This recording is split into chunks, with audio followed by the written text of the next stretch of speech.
Alors, je vais commencer par le doc 5. On a vu assez longuement en cours que à Besançon, on pouvait voir principalement une roche. C'est notamment la roche un petit peu jaune et bleue que vous pouvez voir sur tous les bâtiments de Besançon. C'est le calcaire oolithique. Voilà, document qui s'y réfère. Vous avez vu au microscope les petits zoolithes qui sont en fait des tout petits grains qui se sont déposés dans des lagunes et qui ont été compactés ensuite.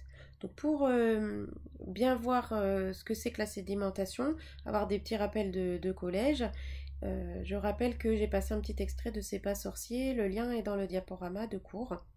Ça marche pour toute la sédimentation calcaire. Alors là en particulier, on a ce calcaire avec les petits zoolithes qui montrent en fait qu'on était dans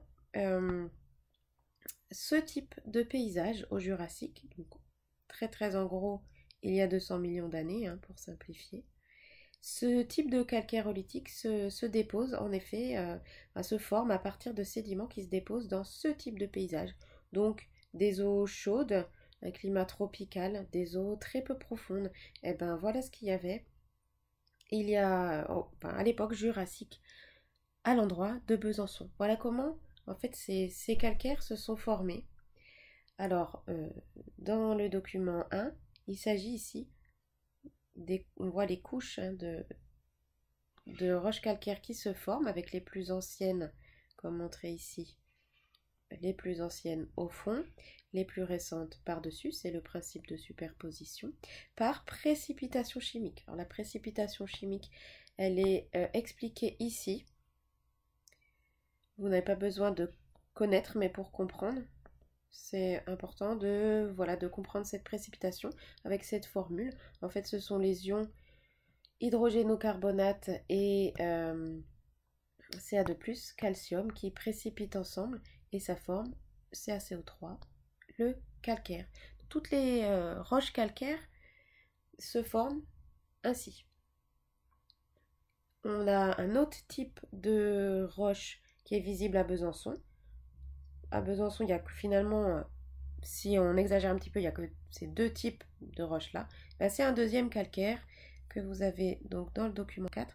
Partout dans le Jura, dans nos régions là, de Franche-Comté, quand on voit comme ça des grandes falaises calcaires, il s'agit du calcaire qu'on dit micritique qui est beaucoup plus fin. Donc si vous voyez dans le paysage un calcaire où vous ne voyez pas les zoolithes, eh bien, c'est finalement ce calcaire plus fin qui s'est déposé juste après dans l'échelle des temps géologiques, puisque on a le calcaire bajocien, donc avec les petites zoolithes. C'est plutôt ici une mer un tout petit peu profonde, mais très peu, avec les zoolithes. Et puis juste après, donc un peu plus tard, à partir de 168 millions d'années, on a ce calcaire plus fin qui est le bâtonien. Donc en principe, je devais vous en remontrer bien sûr sur le terrain.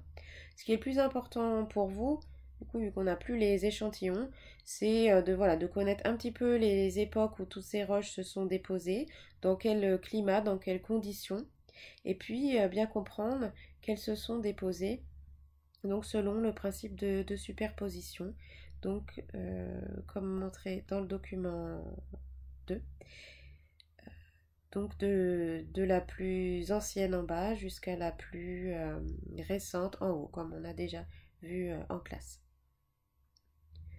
Donc pendant des millions d'années, nous avons finalement ces roches qui se forment petit à petit dans un contexte d'eau de mer un peu profonde. Voilà la première étape de l'histoire géologique de Besançon, c'est le temps de la sédimentation.